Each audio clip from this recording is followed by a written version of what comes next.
वो भी हमारे साथ लाइन पे हैं, जो वहाँ के ट्रांसपोर्ट अथॉरिटीज़ के हेड्स हैं उन डिस्ट्रिक्ट्स के, वो भी साथ हैं, ताकि सब मिल के ये बात सुन लें। मैंने 2 दिन पहले आप सबसे जब बात की थी तो बताया था कि हमारी लीडरशिप चेयरमैन बिलावल भुट्टो जरदारी साहब, सदर आसिफ अली जरदारी साहब के साथ उनकी हिदायत पे हमने ये फ़ैसला किया था कि सूबा सिंध में जो लोग पब्लिक ट्रांसपोर्ट इस्तेमाल करते हैं उनके किरायों में इजाफा नहीं होना चाहिए। या मैं बोल लूँ यार, या आप लोग बोल लें? जी, उनके किरायों में इजाफा नहीं होना चाहिए। ये हमने कहा था और वादा किया था आपसे।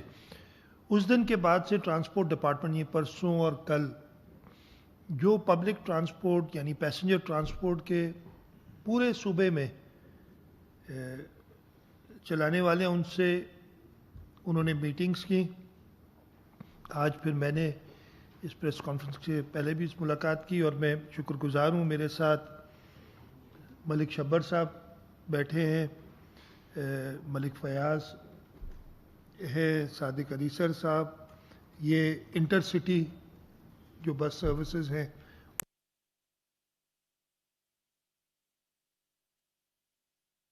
आप लोग बोल लें?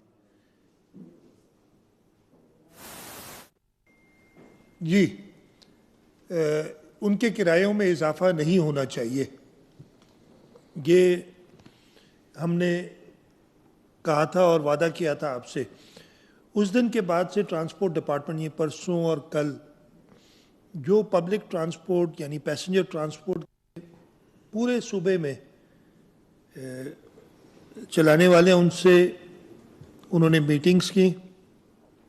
आज फिर मैंने इस प्रेस कॉन्फ्रेंस से पहले भी इस मुलाकात की और मैं शुक्रगुजार हूँ। मेरे साथ मलिक शब्बर साहब बैठे हैं, मलिक फयाज है, सादिक अली सर साहब, ये इंटरसिटी जो बस सर्विसेज हैं उनकी नुमाइंदगी कर रहे हैं।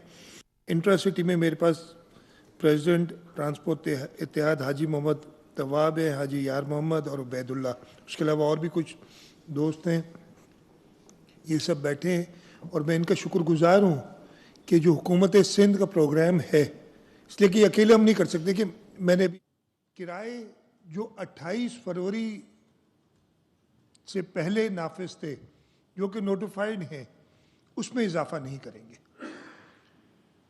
और ये फ़ायदा, अब मैं नंबर्स भी दे सकता हूँ, ट्रांसपोर्ट वालों के पास नंबर्स भी इस वक्त मुझे याद नहीं है कि कितने ख़ानदानों को फ़ायदा इसका होगा, कितने लोगों को होगा।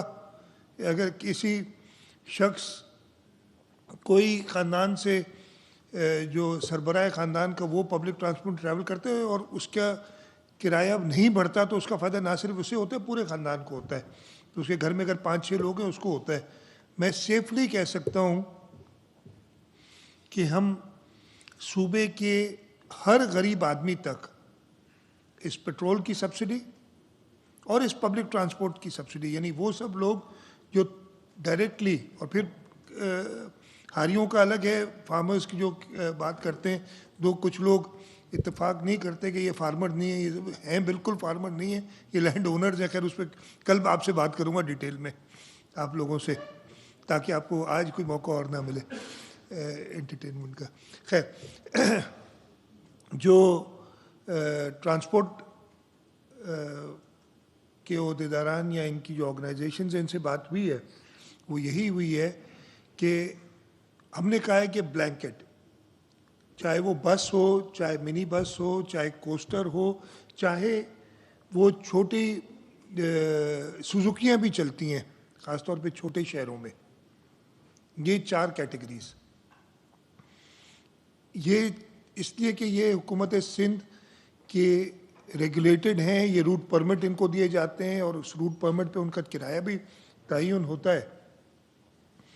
तो ये उस रूट परमिट के हिसाब से जो किराया लेते हैं उसमें इजाफा नहीं करेंगे और इनको हम सपोर्ट करें। सपोर्ट किस तरीके से करें मैंने कल समझाया था, मैं डिटेल में नहीं जाता हूँ, इसलिए कि ये काफ़ी हर एक यानी बस के लिए अलग है, मिनी बस के लिए अलग है, कोस्टर के लिए अलग है, लेकिन ये इनसे वादा किया है कि आपका जो भी खर्चा होगा, हम एक एक बस पे तो नहीं जा सकते, लेकिन जनरली बसों पे जो शहर के अंदर चलती हैं, जो इंटरसिटी चलती हैं, उनकी जो फ्यूल कंजम्पशन है उसके हिसाब से जो इनका एडिशनल खर्चा हो रहा है डीजल की कीमत बढ़ने की वजह से, वो हुकूमत सिंध पूरा करेगी, इनके लिए नहीं।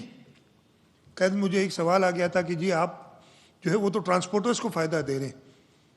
नहीं, ट्रांसपोर्टर्स के ज़रिए हम आवाम को फ़ायदा दे रहे हैं जो इनकी ट्रांसपोर्ट इस्तेमाल करते हैं, इसलिए कि ट्रांसपोर्ट के किराए नहीं बढ़ेंगे, ये जहन में रखना चाहिए। तो मैं ज़्यादा डिटेल में नहीं जाता, कल भी मैंने बताया था इस पूरी जो एक्सरसाइज का तरीका कुछ ऐसा है कि बस को 1 लाख रुपया थ्रू द फेडरल गवर्नमेंट सूबाई हुकूमतें सब्सिडी दे रही हैं हर रजिस्टर्ड बस को, तो लाख रुपया उधर से आएगा। उसके अलावा जो फ्यूल कॉस्ट हम देखेंगे, अगर 50 लीटर दिन के इस्तेमाल कर, मैं ऐसे ही नंबर ले रहा हूँ, 50 लीटर दिन के इस्तेमाल करती है कोई गाड़ी, तो उसका 1000 रुपये 200 रुपये के हिसाब से 10,000 रुपये रोज़ाना का खर्चा आ जाएगा एक्स्ट्रा, 3 लाख रुपए महीना आ जाएगा जो करती मैंने मैंने जी साहब उस वक्त देखी नहीं हमारी गाड़ी ज़्यादा, मैंने कहा नहीं जो कैटेगरी होगी डिफरेंट, 3 लाख रुपए खर्चा हो गया, लाख रुपए उससे अगर वफाक के थ्रू हम दे रहे हैं, वो भी सूबे दे रहे हैं, तो 2 लाख रुपए सूबाई हुकूमत देगी, जो भी डिफरेंट नंबर होंगे। अगर कम चलती है गाड़ी तो कम मिलेगा, ज़्यादा चलती है तो ज़्यादा मिलेगा।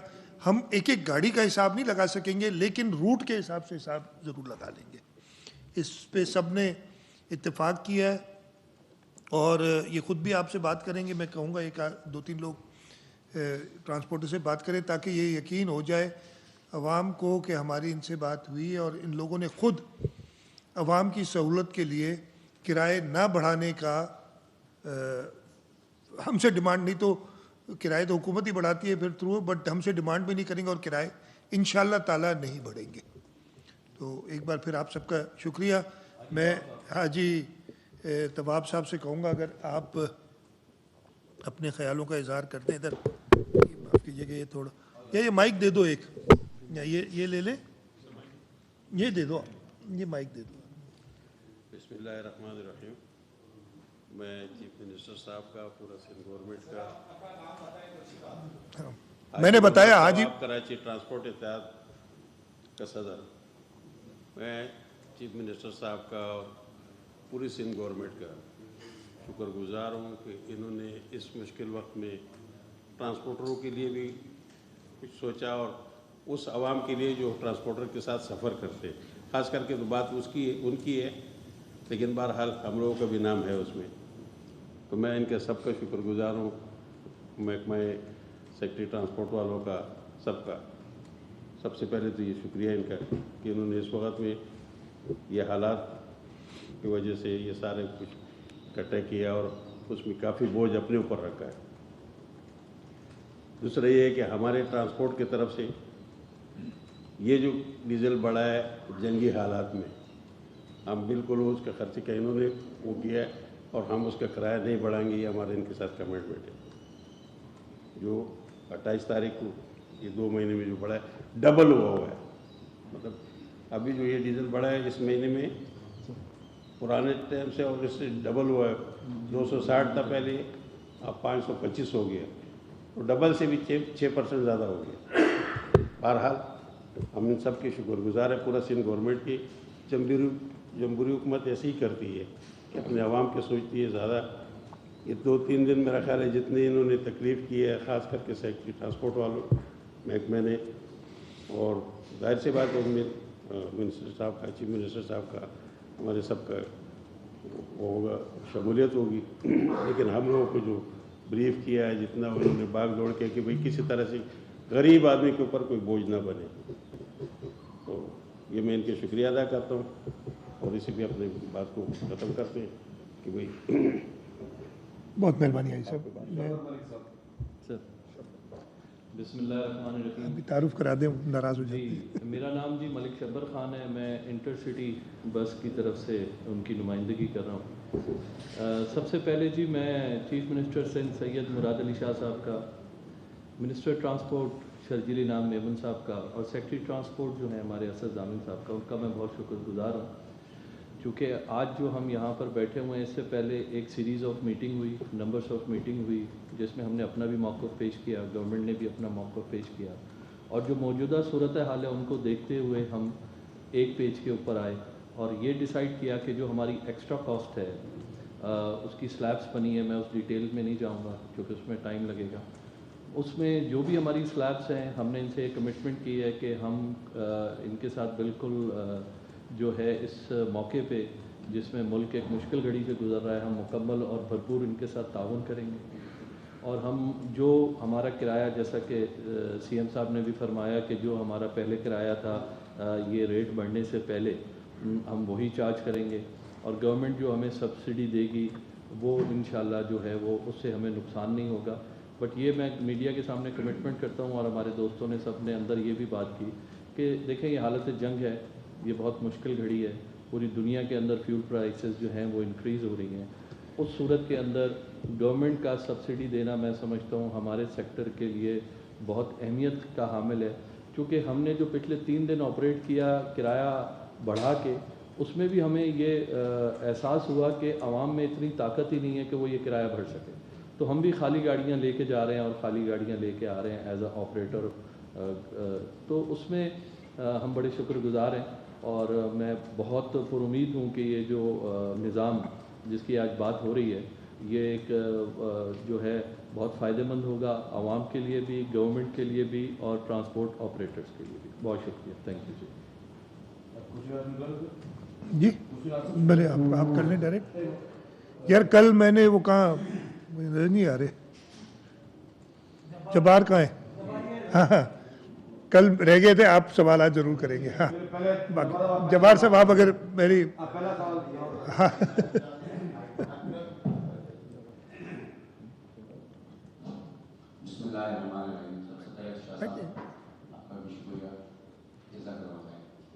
शाह साहब, ये बात तो दुरुस्त है कि ट्रांसपोर्टर्स आप लोगों ने फैसला किया बैठकर जो है ना किराया नहीं बढ़ाएंगे, लेकिन जो 28 से पहले किरायों में बहुत ज़्यादा इजाफा हो रहा है, उसका क्या होगा?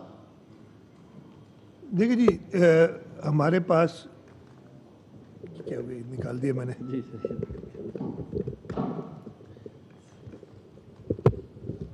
ये दे दे मुझे, जी नहीं हो गया सही। ट्रांसपोर्ट डिपार्टमेंट इधर बैठा है और मैंने जो सारी लिए, और हम किराए जो 28 अप्रैल पे नाफिजुल अमल थे, सॉरी 28 फरवरी कह रहा हूँ, तो आई नहीं अभी तक, 28 फरवरी पे जो नाफिजुल अमल थे वही किराए लिए जाएंगे। ये कमिटमेंट इनकी तरफ से हुई है। तो वो जंग शुरू होने से पहले यहाँ कीमत जो पहली बार बढ़ी थी उससे पहले जो किराए थे, इसलिए कि वो नाफिजुल अमल होंगे।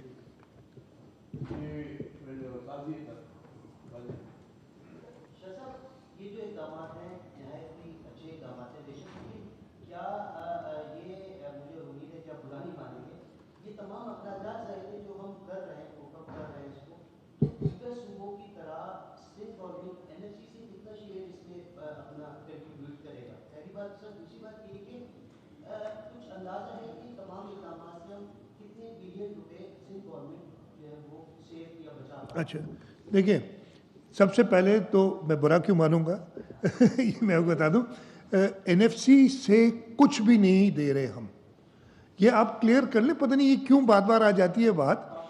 एनएफसी तो जब तक चेंज नहीं होगा, अगर खुदा ना खास्ता चेंज होता है तो वो बेहतरी होगा, इसलिए कि आईन ये कहता है कि एनएफसी अवार्ड जब भी चेंज होगा, या आर्टिकल 160 का समथिंग 3A जो मुझे याद पड़ते वो पढ़ ले सारे, कि आइन ये कहता है कि एनएफसी जब भी चेंज होगा सूबों के शेयर या सूबों का हिस्सा पहले से बढ़ेगा, या तो बराबर रहेगा या बढ़ेगा।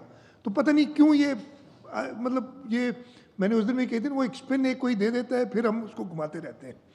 नंबर 1, हाँ, वफाक ने हमसे कहा कि जी ये जो आया है क्राइसिस, उसके अंदर वफाक ने पहले 3 हफ्ते 55 रुपये पहली बार तो बढ़ा दिए थे, उसके बाद 3 हफ्ते उन्होंने डीजल और पेट्रोल की कीमतें नहीं बढ़ाई, जबकि दुनिया भर में बढ़ गई थी। और उसके अंदर 129 अरब रुपए, अगर मुझे नंबर से याद है, हो सकता है 1 आध अरब ऊपर नीचे हो, वो खर्च कर चुके हैं। और उन्होंने वो हमें डिटेल्स दी कि जी ये कंजम्पशन थी, हमें पड़ इतने का रहा था, हमने बेचा इतने में। उसके अंदर वो पीडीएल शामिल थी, पीडीएल जो है वो उनको मिल रही थी, लेकिन वो तो पहले से ही एक टैक्स था। तो हमने 129 रुपये दिए हैं। फिर जो वफाक की स्कीम थी ये गुड्स ट्रांसपोर्ट के लिए, गुड्स एंड पैसेंजर ट्रांसपोर्ट के लिए, कि बस को ₹1,00,000 और ट्रक को 80,000 या जो भी था एक, उसमें कहा कि सूबे पैसे दें। हर सूबे की अपनी अपनी राय थी, मैं ये बात उस दिन बता चुका था। हमारी भी राय ये थी कि शायद ये सबसे बेहतर तरीका नहीं है। और एक ये था जो अभी मैंने अनाउंस किया है ना, कि हम जो पैसेंजर्स के इंश्योर करें कि फेयर्स ना बढ़ें। लेकिन ऐसे मुश्किल वक्त में कंसेंसस से फैसले, यानी कंसेंसस से फैसले करने पड़ते हैं। तो हमने फिर 1 महीने के लिए ये फैसला लिया सारे सूबों ने और वफाक ने मिलके कि जी आप कंट्रीब्यूट करेंगे, और उस कंट्रीब्यूशन के हवाले से अगर 100% वो अमल दरामद हो जाता है तो तकरीबन 14 अरब रुपए हमें देने पड़ेंगे 1 महीने में सूबा सिंध को। बाकी सूबों के अपने अपने वो नंबर्स हैं मेरे पास, लेकिन मुनासिब नहीं कि मैं बताऊँ। लेकिन अंदाज़ा इससे लगा सकते हैं कि जो बड़ा सूबा है हमसे उसको उससे ज़्यादा, और जो छोटे सूबे उनसे कम। 14 अरब रुपए हमें 1 महीने के देने पड़ेंगे। लेकिन वफाक ने कहा कि सूबे अपनी अपनी इंटरवेंशंस भी करें। तो हमने ये इंटरवेंशन, जो पेट्रोल वाली थी मोटरसाइकिल्स की, वो इंटरवेंशन सारे सूबों ने उस पर एग्री किया था। वो जो काश्तकारों के लिए इंटरवेंशन थी वो, और ये तीसरी इंटरवेंशन जो हमारी ख्याल था कि हमें किसी किस्म से सिर्फ ये मेरे लिए बड़ा आसान था, मैं कहता कि जी हमारी जो सरकारी ओन ट्रांसपोर्ट है ना, उसके किराए माफ़, कोई किराया नहीं लिया जाएगा। मैं कह सकता था मिनिस्टर ऑफ ट्रांसपोर्ट शेखजिल साहब इसमें बिल्कुल, इसलिए कि हम पैसे ऑब्वियसली देने तो हमें पड़ते ना गवर्नमेंट को, उसमें खर्चा भी इतना ज़्यादा नहीं आ रहा था। लेकिन माफ़ कितने फ़ीसद लोग सरकारी ट्रांसपोर्ट इस्तेमाल करते हैं हमारी, बाकी जगहों पे कुछ और हो गई रेशियो। मैं ये अंदाज़ा आपको बता दूं कि हमारी 470 गवर्नमेंट की ट्रांसपोर्ट बसेस हैं, और वैसे सूबे में 11,000 बसेस चल रही हैं। बाकी सूबों का रेशियो मुझे नहीं पता। तो हमारा ये ख्याल था बेस्ट ये है कि भाई इसको फ्रीज कर दें ट्रांसपोर्ट के फेयर्स को, और उसके लिए जो हम ये खर्चा एडिशनल करेंगे, एग्जैक्ट नंबर मैं इस वक्त नहीं बता सकता, लेकिन मेरे अंदाजे के मुताबिक ये 3 से 4 अरब रुपए के दरमियान होगा 1 महीने का। इस वक्त मैं एग्जैक्ट नंबर आपको नहीं दे सकता, ये जब वर्किंग हो जाएगी पूरी तो हम कर लेंगे।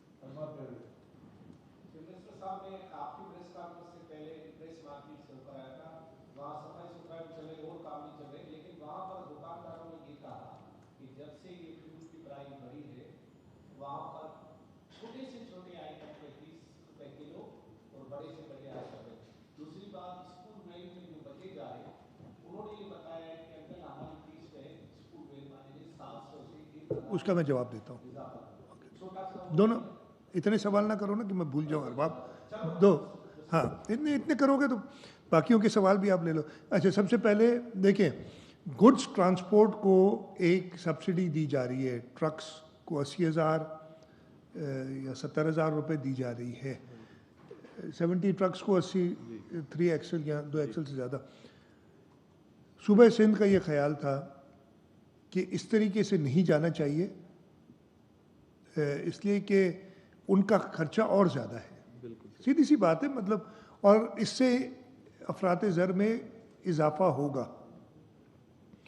और हमारा ये ख्याल था कि हमें डायरेक्ट इस केस में, जैसे ट्रांसपोर्टर्स के ज़रिए तो हम जा सकते हैं ना, कहते अपनी कीमतें ना बढ़ाओ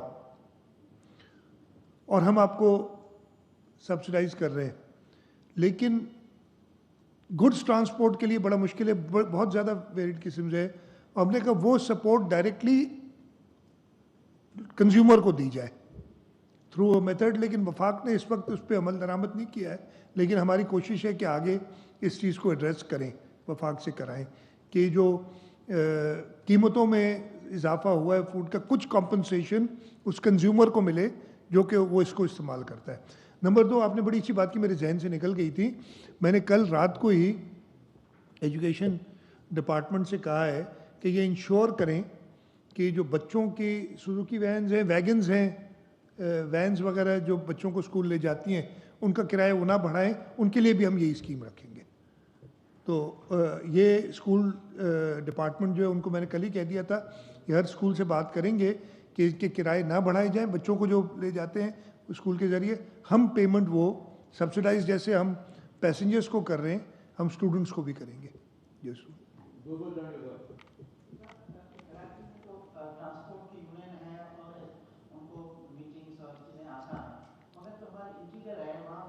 एक तो इंटीरियर नहीं कहा करो, दो हाँ, ऐसे ना करो ना यार, रूरल एरियाज हैं या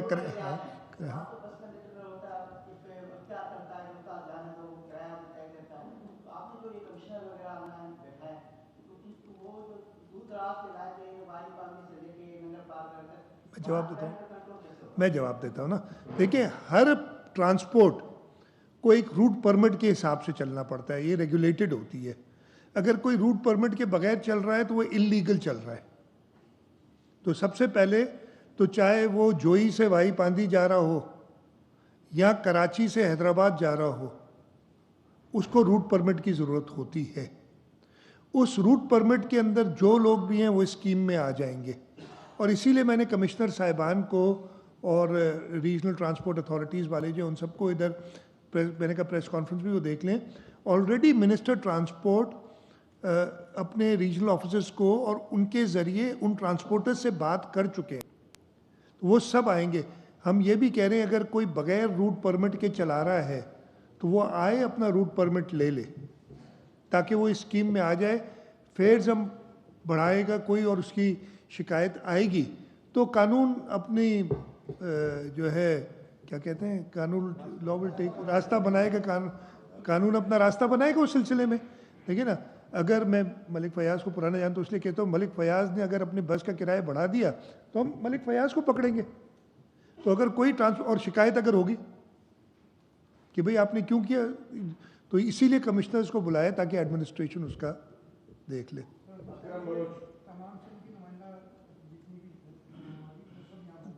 अच्छा, मैं माफ़ कीजिए, मैं सबको सब नुमाइंदा मौजूद हैं कैरेबियन तमाम से। जी अकरम,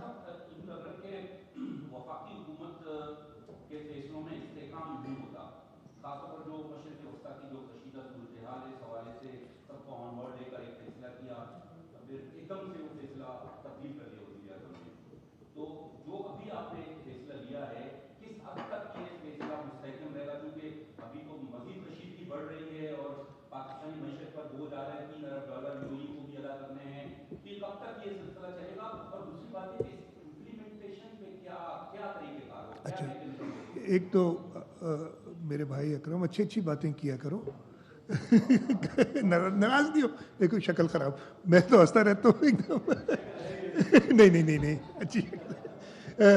अच्छी बातें किया करो। अल्लाह ताला से दुआ करें, ये जो इस वक्त जंग चल रही है ज़रूर इसके बहुत भयानक नताइज निकल चुके हैं और भी हो सकते हैं, लेकिन हम सब ने मिलकर दुआ करनी चाहिए कि अल्लाह ताला इस मज़ीद आजमाइश में अपनी मखलूक को ना डाले। लेकिन इसके साथ साथ ज़रूर आपकी बात भी सही है, हमें तैयारी तो करनी है हर चीज़ की। वफाकी हुकूमत ज़रूर सबको साथ लेके ये सोच रही है।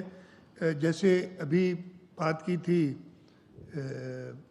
अपना शबर साहब ने, हमारा मुल्क पाकिस्तान जो इंपोर्ट पे पूरा मुनसर है, 80-90% इंपोर्ट्स पे फ्यूल के मुनसर है, वहाँ पे अभी भी पेट्रोल पंपों पे तेल मौजूद है। ये एक बड़ी कामयाबी है। बहुत सारे मुल्क हैं जहाँ पे लड़ाई झगड़े शुरू हो गए। हाँ, कीमतें बढ़ानी पड़ी इसलिए कि और कोई तरीका नहीं था, लेकिन कीमतें बढ़ाने के साथ साथ कोशिश के जो गरीब से गरीब तर तबका है उसको सपोर्ट की जाए, वो हम कर रहे हैं। आगे भी इंशाल्लाह ताला यही पॉलिसी रहेगी, जो कि अभी अपने इम्प्लीमेंटेशन की बात की। दूसरी, हमने सब ट्रांसपोर्ट इत्तेहाद के लोगों को, रीजनल ट्रांसपोर्ट वालों को, कमिश्नर्स को आपके सामने बिठा दिया है कि, और ये इन्होंने कहा है कि कीमतें नहीं बढ़ाएंगे। अब कहीं कहीं देखें, मैं सीधी सी बात करता हूँ कि कभी यह तो हम नहीं कहते ना कि चोरी करो, चोरी ना करो ही है ना, लेकिन चोरी फिर भी होती है, उसको फिर चोर को सज़ा मिलती है जब पकड़ा जाता है। तो इसी तरीके से सारे लोग बैठ के इसको इम्प्लीमेंट करने के लिए साथ मिलके कोशिश करेंगे, और इंशाल्लाह ताला जैसे हम इस टेबल पे सब साथ बैठे, हम इसमें मकसद क्या है, इनको भी तो हो सकता है 100% हम ट्रांसफ़र ना कर सकें, 80% करें, 90% करें जो इनको नुकसान होगा, लेकिन वो 10-15% अपने ऊपर भी लेने के लिए तैयार हैं, ताकि और मकसद क्या है कि लोगों को जो इसको इस्तेमाल करते, इसलिए वो गरीब से गरीब तर करता है, उसको इसका कोई एडिशनल बोझ उनके ऊपर ना पड़े।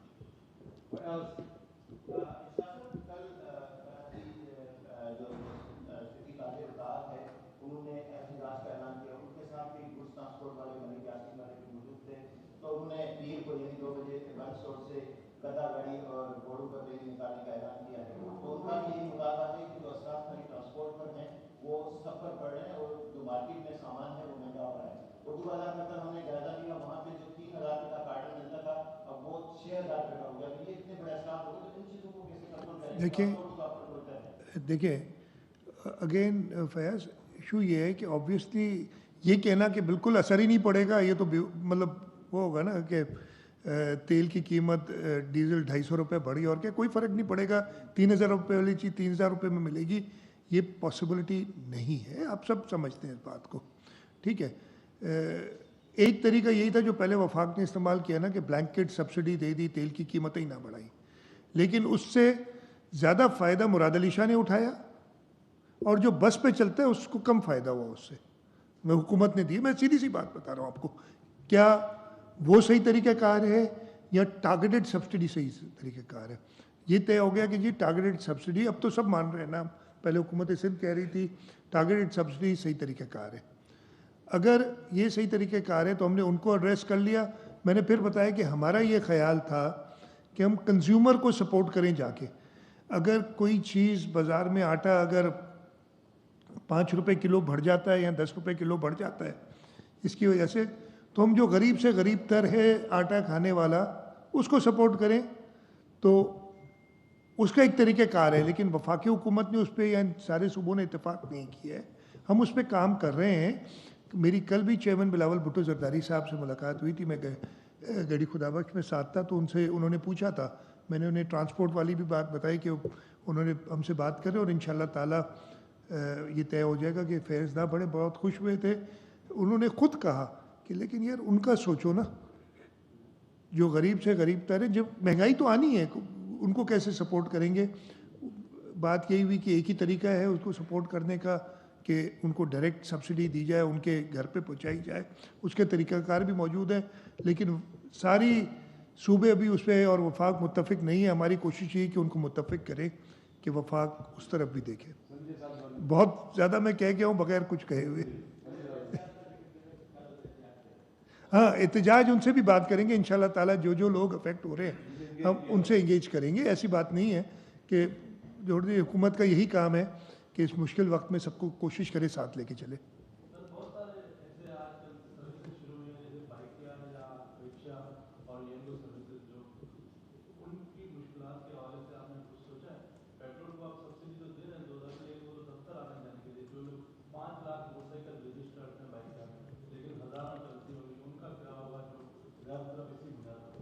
यार देखिए, मैं अगेन मैं बहुत ज़्यादा फिर आप लोग उसको गलत ले लेंगे।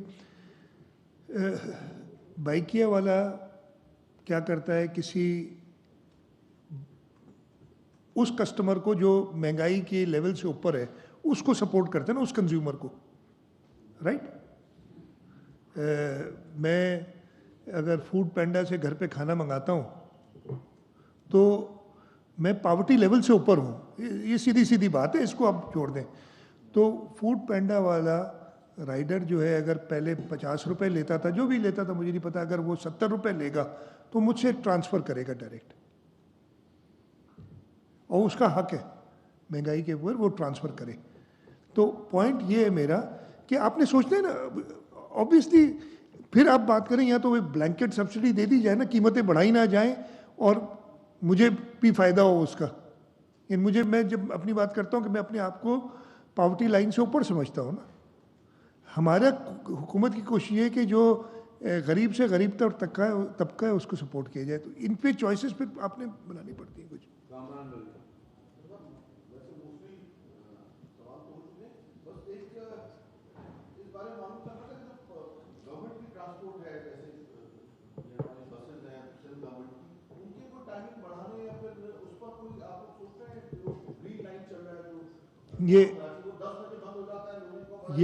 ये कर रहे हैं, ये हमने ऑलरेडी सोचा हुआ है, ट्रांसपोर्ट मिनिस्टर इस पे काम कर रहे हैं कि उनके रूट्स भी कुछ बढ़ाए जाएं, जो उनका डाउन टाइम है ना, यानी जब वो खड़ी रहती है वो कम किया जाए और इनको ज़्यादा चलाया जाए ताकि लोगों को वो सपोर्ट मिले। ये बिल्कुल, ताकि जो लोग सफ़र अपने, जैसे कोई अपनी गाड़ी में सफ़र करता था तो ये कंफर्टेबल है, हमारी ग्रीन बसेस भी, हमारी पीपल्स बस सर्विस भी, वो गाड़ी भले घर पे छोड़े, उससे फ़ायदा है ना, पेट्रोल कम इस्तेमाल होगा, एक तो उसकी बचत है, उससे ज़्यादा हुकूमत की भी बचत है कि आपको फॉरेन एक्सचेंज नहीं चाहिए वो पेट्रोल इंपोर्ट करने के लिए ना। मैं उस पर भी आ जाता हूँ। डिस्कशंस हुई थी कि नॉट लॉकडाउन बट कुछ जो क्या कहते हैं आर्स में चेंज करना दफातर की, मार्केटों की। तो वफाकी हुकूमत ने और सारे सूबों ने ये फ़ैसला किया था कि आप पहले जो ताजरान हैं, जो मार्केट्स वाले हैं, जो भी अफेक्टेड स्टेक होल्डर्स हैं, उनके साथ हम बात कर लें। वो बातचीत हमारी चल रही है, वो बात कर लें, फिर अपना पॉइंट ऑफ व्यू हम वफाक को देंगे ताकि एक फ़ैसला कोई हो सके। ठीक है जी, आखिरी बस और भी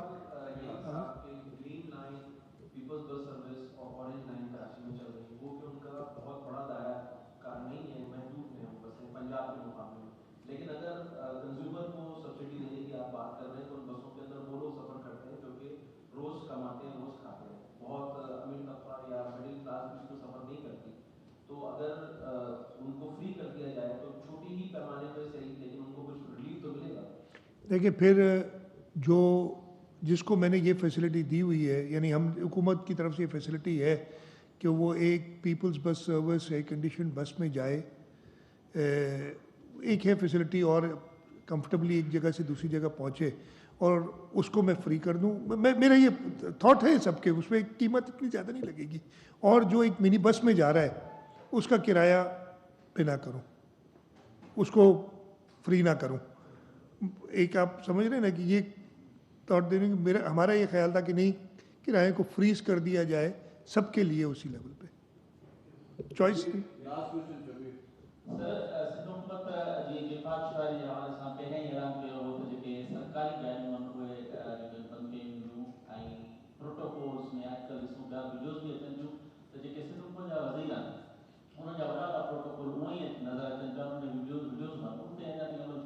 मुंहिंजी वीडियो छो नथा ठाहियो यार, ॿ टे दफ़ा मुंहिंजी वीडियो ठाहे वठो त मूंखे ॿुधायो त चीफ मिनिस्टर सिंध घणी प्रोटोकॉल सां पियो हले, महिरबानी करे ठाहियो।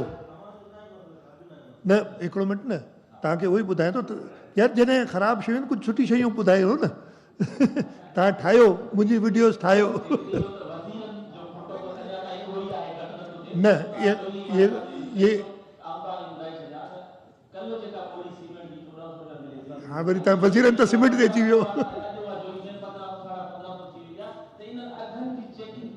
ओके, ॿ सवाल।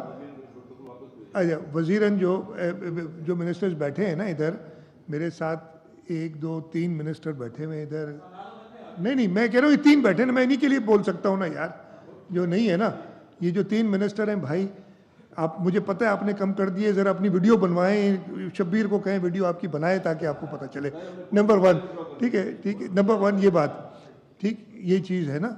अगेन मैं कहता हूँ कि हमने कहा है और बाय एंड लार्ज इस पर अमल दरामद भी हुआ है, अगर कहीं नहीं हुआ तो कहीं कहीं हर जगह पे थोड़े बहुत, हर साफ़ी भी तो अच्छा नहीं होता ना, आप तो सारे अच्छे हैं, लेकिन जो नहीं अच्छे वो इधर नहीं है ठीक है, एक सेकेंड, नहीं सवाल यार उन्होंने क्या था, कीमतों की जो आपने बात की, ये हुकूमत का काम है और इस पे हम प्राइस चेकिंग के ऊपर बिल्कुल काम करेंगे। एक आप समझ सकते हैं कि 2 दिन या 3 दिन पहले ये ऐलान हुआ है, वीकेंड भी आ गया, हमने इस पे काम करने और इंश्योर करेंगे कि जो इन्फ्लेशन ऑयल प्राइस रिलेटेड जो इंक्रीज़ है वो आए, उससे ज़्यादा ना हो, ठीक। ज़ीर सिंह मुराद अली शाह कराची में इस वक्त न्यूज़ कॉन्फ्रेंस कर रहे थे। उन्होंने कहा कि गरीब आवाम को हर मुमकिन सहूलियात फराहम करने की कोशिश की जाएगी।